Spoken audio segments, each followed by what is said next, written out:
I've just finished redoing the expansion joints, so to speak, in the floor in my shop.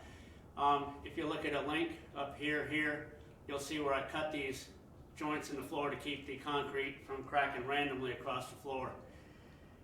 And you'll also find out what not to use to fill in these joints in this video. Hopefully this stuff works better, and I will be back in the description below this video in 6 months to a year to let you know how well this stuff does.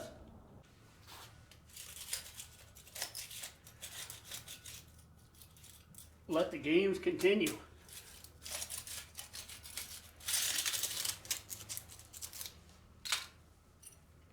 So this is that Quikrete gap filler. I would suggest not using this stuff unless you're trying to repair something that you know for sure isn't going to move, because it's pretty much like slightly flexible concrete. I mean, it'll bend like this, but there's no real give to it as far as expanding and contracting.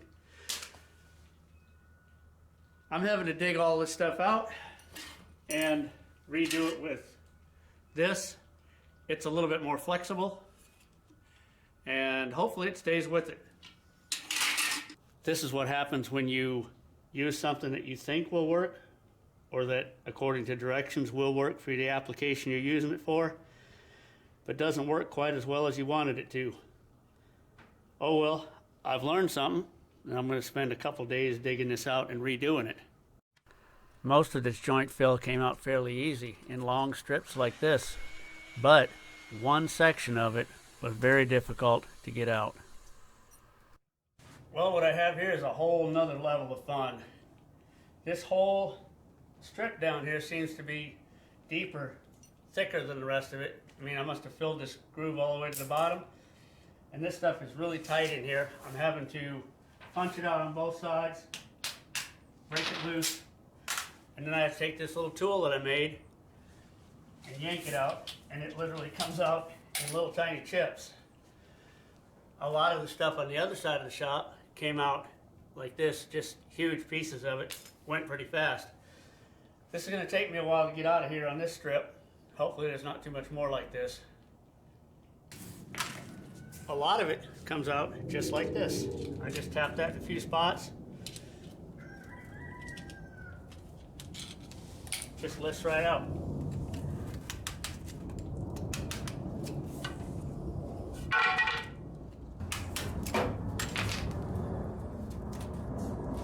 Came out all the way to the wall, one piece, just like that.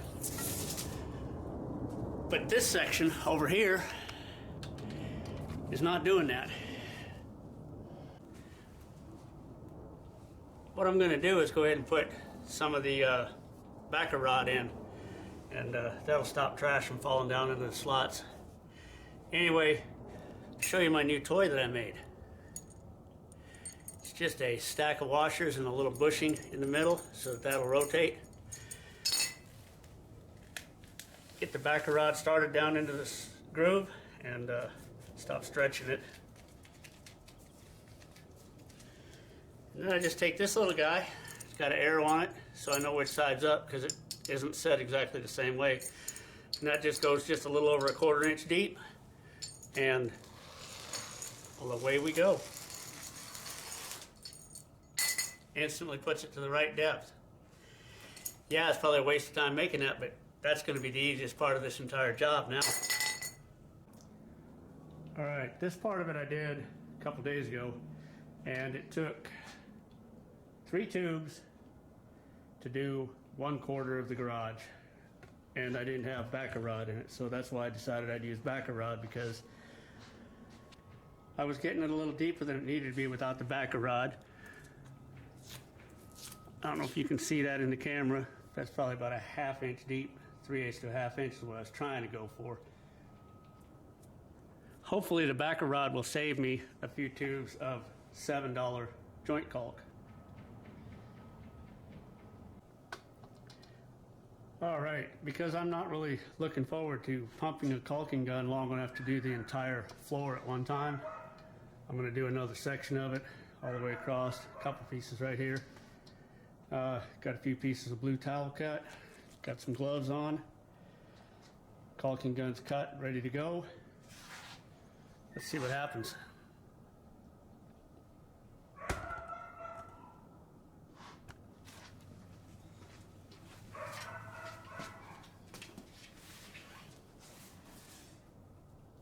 Oh, gotta add a little more tape to that.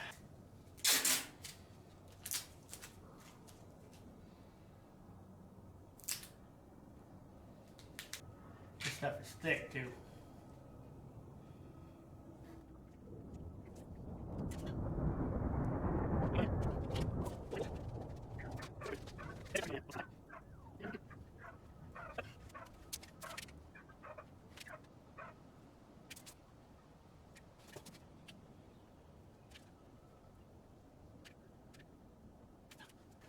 Now this little spot right here, if you look back at the video where I did the saw cuts, this side of the shop had a bunch of stuff sitting in it, and I did the saw cut up to somewhere right about in here, and I stopped. And then I came back like the next day and finished this saw cut and ran it on through there, and guess what? It cracked where it wanted to overnight. Because when I was doing the cutting, I noticed a hairline crack in it, and then the next day, a couple days, I realized that I shouldn't have stopped cutting.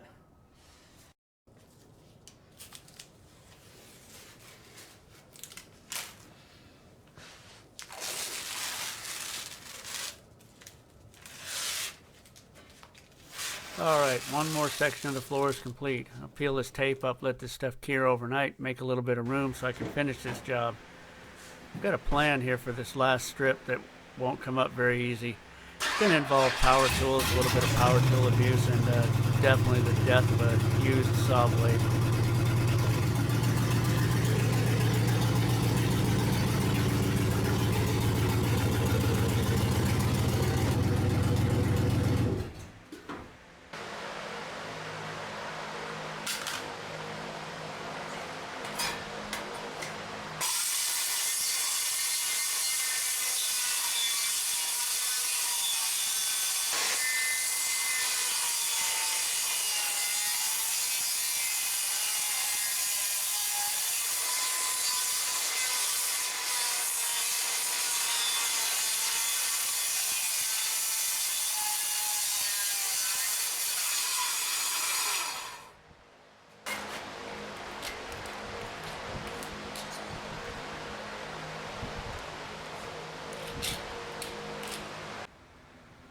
All right, clearing that groove out went quite quickly using the saw. A little rough on a saw blade, but yeah, who really cares?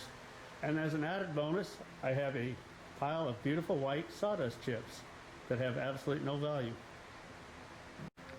And I've cleared this groove out, and it came out the way that it normally comes out, in big, long sections.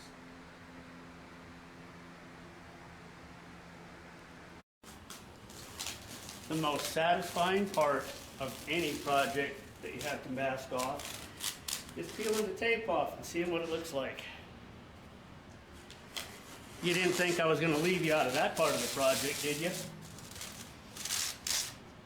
And that's it. It's done.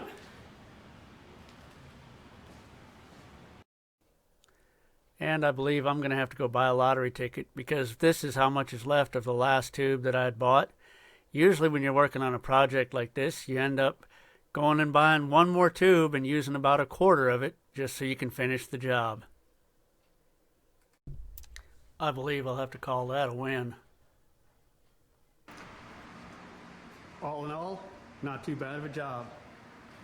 Now all I got to do is get the heck out of here before I step in it and track it all over the place. Let it cure a day or so, be able to bring a car back in here.